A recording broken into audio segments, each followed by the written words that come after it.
구역공과 삼시성과 기도로 시작하도록 하겠습니다. 하나님 아버지 감사합니다. 오늘 이 시간을 통하여서 하나님이 깊이 알게 하시고 하나님 앞에 정결하고 성결한 삶을 살 수 있는 은혜를 허락하여 주옵소서. 살아계신 예수 그리스도의 이름으로 기도합니다. 아멘. 오늘은 구역공과 33과 10계명 중에 제7계명에 관련해서 거룩한 삶과 순결의 회복이라는 제목으로 하나님 말씀을 통하여서 인도함을 받아야 되겠습니다. 먼저 웨스트민스터 소요리 문답 보도록 하겠습니다. 문답 함께 읽기를 보겠습니다. 제70문에서 제7계명이 무엇입니까? 라고 물어보고 있습니다. 우리 답을 함께 읽겠습니다. 제7계명은 간음하지 말라 하신 것입니다. 우리 너무나 잘 알고 있는 계명이죠. 그럼 71문에서 제7계명에서 우리 요구하는 것, 명령하는 것은 무엇입니까? 라고 물어보고 있습니다. 우리 답을 함께 같이 읽겠습니다. 제7계명에서 요구하는 것은 마음과 말과 행동에 있어서 우리 자신과 이웃의 순결을 보존하라는 것입니다. 제7계명은 단지 행동의 그런 죄악뿐만 아니라 마음과 말에 있어서의 그런 죄도 포함하고 있는 것을 말하고 있습니다. 그래서 제72문에서는 제7계명에서 금하는 것은 무엇입니까? 라고 말하고 있습니다. 답을 함께 같이 읽어보겠습니다. 제7계명에서 금하는 것은 모든 불순한 생각과 말과 행동입니다. 순결하지 못한 우리 생각들, 우리의 말들, 행동을 하지 말라고 명령하신 것이 제7계명에서 우리가 발견할 수 있는 중요한 원리입니다. 그러면 구체적으로 살펴보도록 하겠습니다. 서론에서 하나님의 성전인 성도로 우리를 부르신 것을 먼저 기억해야 되겠습니다. 제6계명에서는 하나님이 주신 존귀한 선물인 생명을 우리가 너무나 잘 힘써서 지켜야 된다는 것을 우리가 확인했습니다. 제7계명에서는 인간 사회를 구성하는 가장 중요한 가정을 말하고 있고 결혼을 말하고 있습니다. 근데 그것을 지키기 위해서 거룩함을 지키도록 우리에게 명령하셨습니다.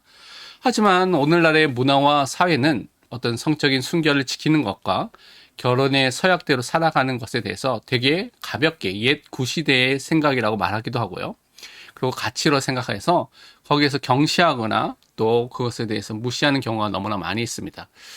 하지만 제7계명은 육신적인 간음의 죄를 넘어서 우리의 몸과 영혼을 거룩하신 하나님의 성전이라는 관점으로 보고 살아가도록 우리에게 가르치고 있는 중요한 계명입니다. 고린도전서 6장 19절에서 20절 보면 너희 몸은 너희가 하나님께로부터 받은 바 너희 가운데 계신 성령의 전인 줄을 알지 못하느냐 너희는 너희 자신의 것이 아니라 값으로 산 것이 되었으니 그런즉 너희 몸으로 하나님께 영광을 돌리라. 하나님의 성전인 성도로 살아야 되는 것을 우리에게 말씀하고 있습니다. 그래서 성과 관련된 죄는 결국 하나님과의 관계를 파괴시키는 일을 하고요.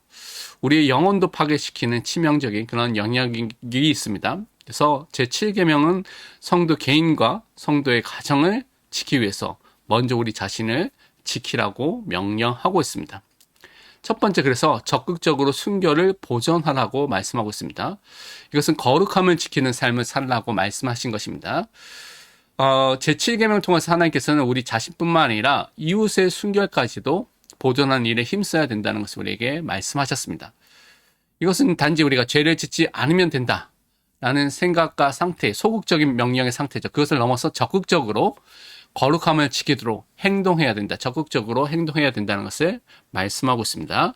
로마서 14장 13절과 21절에 말씀하기를 그런즉 우리가 다시는 서로 비판하지 말고 도리어 부딪힐 것이나 거칠 것을 형제 앞에 두지 않도록 주의하라. 고기도 먹지 아니하고 포도주도 마시지 아니하고 무엇인지 내 형제로 꺼리끼게 하는 일을 아니함이 아름다우니라. 우리가 주 안에서 우리가 자유를 누릴 수 있는 것도 있지만 때로는 그 초신자라든가 형제들이 넘어질 것을 두려워해서 그것이 그렇게 하지 않도록 하기 위해서 우리가 고기도 포도주도 우리가 절제하면서 생활해야 될 것을 말하고 있는 것입니다. 그래서 인간은 영과 육체가 분명히 구별되지만 이것이 분리될 수 없는 전인격적 통일체로 결합돼서 존재하고 있는 전인격적인 존재입니다. 그래서 이러한 순결의 문제, 특히 간음과 이런 문제들은 육체적인 행동에만 머물지 않고 이것이 우리 생각과 마음과 언어와 모든 까지 포함하고 영혼까지 영향을 주게 됩니다. 그래서 예수님께서 마태복음 25장 27절 28절에 이렇게 말씀하셨습니다. 또 간음하지 말라 하였다는 것은 너희가 들었으나 나는 너에게 이르노니 음욕을 품고 여자를 보는 자마다 마음에 이미 간음하였느니라. 이것이 단지 육체적인 문제뿐만 아니라 행동뿐만 아니라 마음에까지도 포함되는 죄라는 것을 말씀하고 있습니다. 그래서 우리는 음담패설이나 심한 또는 희롱하는 말, 농담이나 불순한 목적을 가지는 만남들을 적극적으로 피해야 되는 것입니다. 예배소 5장 3절 4절을 보면 우리가 거룩함을 지키는 삶을 살라고 말씀하셨는데 음행과 온갖 더러운 것과 탐욕은 너희 중에서 그 이름조차도 부르지 말라. 이는 성도에게 마땅한 반이라. 누추함과 어리석은 말이나 희롱의 말이 마땅치 아니하니 오히려 감사하는 말을 하라. 그러니까 우리의 행동뿐만 아니라 마음과 말조차도 서로를 세우고 감사하는 말을 하라고 말씀하고 있습니다. 그래서 이웃이 죄의 유혹에 빠지지 않도록 선을 행하며 우리가 행동해야 되는 것입니다. 적극적으로 선을 행해야 되는 것이죠. 로마서 15장 2절에 보면 우리 각 사람이 이웃을 기쁘게 하되 선을 이루고 덕을 세우도록 할지니라. 우리 혼자만 사는 것이 아니라 우리 이웃을 사랑하고요. 그들을 기쁘게 또 하나님 원하신 선을 행하면서 덕을 세우는 건덕의 일을 하는 것이 그리스도인의 삶입니다. 그래서 우리는 결혼 안에서 누려야 되는 성적인 연합의 축복을 확인해야 됩니다. 그래서 결혼 안에서 성적인 연합, 아름다움을 누려야지 그 바깥에서 그것을 경험하는 것은 잘못된 것이라고 말하고 있습니다. 그래서 간음이라는 것은 배우자에 대한 신의를 버리는 것이고요. 하나님 앞에서 맺은 언약을 파기하는 중대한 범죄라고 성경은 말하고 있습니다. 데살로니가전서 4장 3절에서 4절 보면 하나님의 뜻은 이것이니 너희의 거룩함이라 곧 음란을 버리고 각각 거룩함과 존귀함으로 자기 아내 대할 줄을 알고. 초대교회 때뿐만 아니라 지금까지는 많은 사람들이 시대의 문제가 음란의 문제인데 이것을 다 버리고 우리 자기 배우자를 존귀함과 거룩함으로 대하라고 말하고 있습니다. 그래서 우리가 제7계명을 통하여서 적극적으로 내 자신과 또 이웃의 순결을 보존하면서 이웃사랑을 실천해야 된다는 것을 우리에게 명령하고 있습니다. 두 번째로 마음과 영적 간음의 죄와 경계에 대한 부분을 우리가 분명히 알아야 되겠습니다. 이 간음하지 말라는 죄는 행동뿐만 아니라 생각과 말까지도 포함되는 죄라고 분명히 말씀하고 있습니다. 그래서 불순한 행동뿐만 아니라 제7계명 금지하는 것이 생각도 말도 포함되고 있습니다. 그래서 율법주의의 잘못된 기준을 책망하면서 마태복음 5장에 오니까 또 많은 구속에서 보니까 예수님은 우리 마음을 율법의 참된 기준으로 보여주셨습니다. 그래서 마태복음 23장 25절에서 26절 보면 화 있을진적 외식하는 서기관들과 바리새인들이여 장과 대접의 겉은 깨끗이 하되 그 안에는 탐욕과 방탕으로 가득하게 하는도다. 눈먼 바리새인이여 너는 먼저 안을 깨끗이 하라. 그리하면 겉도 깨끗하리라. 겉으로는 바리새인들, 서기관들 너무나 깨끗해 보이는데 그 안은 이미 다 썩어 있는, 부패져 있는 죄인된 상태 속에 있다고 예수님께서 시작하신 것입니다. 그래서 우리의 생각, 말이 하나님 앞에 정결케 되는 그 은혜를 함께 받아야 되는 것입니다. 그래서 많은 사람들이 자신들이 행동으로 죄를 짓지 않았기 때문에 의롭다, 나 착하다, 라는 착각에 빠질 수 있습니다. 근데 누가복음 18장 11절에서 12절 14절 보면 바리새인은 서서 따로 기도하여 이르되 하나님이여 나는 다른 사람들 곧 토색, 불의, 간음하는 자들과 같지 아니하고 이 세리와도 같지 아니함을 감사하나이다. 나는 일에 2번씩 금식하고 또 소득의 11조를 드리나이다 하고 자기에 대해서 자랑하는 것이죠. 근데 예수님께서 뭐라고 말씀하셨습니까? 14절에 내가 너에게 이르노니 이에 저 바리새인이 아니고 이 사람이 의롭다 하심을 받고 그의 집으로 내려갔느니라. 무릇 자기를 높이는 자는 낮아지고 자기를 낮추는 자는 높아지리라 하시니라. 분명히 말씀하고 있습니다. 그래서 예수님은 마음의 음욕을 품는 것조차 이미 하나님의 말씀을 어긴 것이라고 분명히 지적해야 했습니다. 그러니까 마음에서부터 우리가 이미 사람들이 죄를 짓고 있는 것이죠. 그래서 우리는 우리 힘으로 마음, 생각, 말, 행동, 우리가 유혹에 빠질 때가 너무 많기 때문에 날마다 그리스도의 보혈과 성령의 역사만을 의지하시길 바랍니다. 구약에서부터 하나님은 하나님의 백성이 하나님 대신에 우상 숭배하는 것을 영적 간음이라고 말씀하셨고 경고하셨고 돌이키라고 말씀하셨습니다.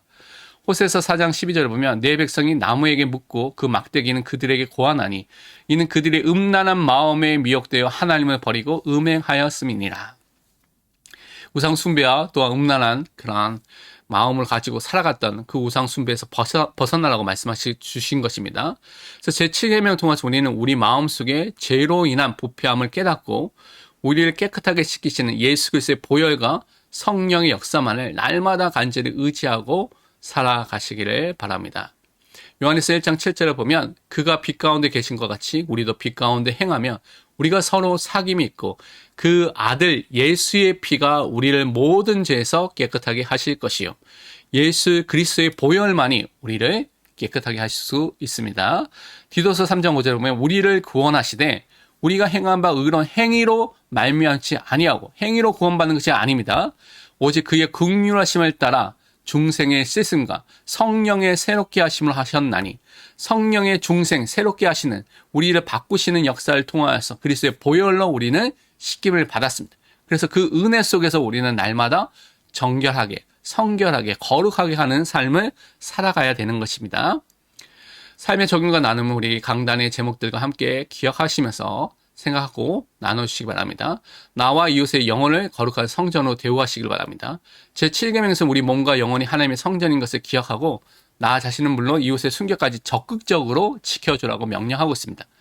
최근 우리가 무심코 접하는 미디어 영상, SNS, 또 인간관계 속에서 나의 거룩함을 무너뜨리는 그런 유혹의 요소들이 있었는지 우리 한번 살펴보시길 바랍니다. 또 우리 구역이나 교회 공동체 안에서 지체들이 거룩함을 잃지 않도록 내가 배려해야 될 것, 도와야 할 것이 무엇인지 구체적인 실천을 옷차림이라든가 모임의 분위기라든가 내가 무엇을 해야 될지를 생각해 보시길 바랍니다. 두 번째, 하나님보다 더 사랑하는 영적 간음을 십자가 앞에 내어놓기를 바랍니다. 제7계명은 육체적인 죄를 넘어서서 하나님보다 세상의 다른 것, 돈이나 명예나 자녀나 더 이런 것들, 우리가 더 사랑하는 것들, 더 의지하는 것들, 영적 간음을 강력하게 경고하고 있습니다. 겉으로는 신앙생활을 잘하는 것처럼 보이지만 스스로 의롭다고 자기 의를 내세우면서 착각하는 사람 많이 있죠. 내 마음 기쁨 속에 우상으로 자리 잡은 영적 간음이 대상이 무엇인지를 여러분 생각하고 점검해 보시기 바랍니다. 그리고 내 힘으로는 이 부패한 마음을 씻어낼 수 없음을 고백하고 예수 그리스도의 보혈과 성령의 도우심을 간절히 구하는 기도 제목을 함께 나누고 기도하시길 바랍니다. 기도하겠습니다. 하나님 감사합니다. 우리 마음과 생각과 행동 속에 적극적으로 순결하며 불결함 또 불순한 모든 것들을 이길 수 있는 은혜를 허락하여 주옵소서. 예수 그리스도의 보혈과 성령의 새롭게 하심과 거룩하게 하심의 은혜 속에서 날마다 새로워지게 하여 주옵소서. 감사드리며 살아계신 예수 그리스도의 이름으로 기도합니다. 아멘.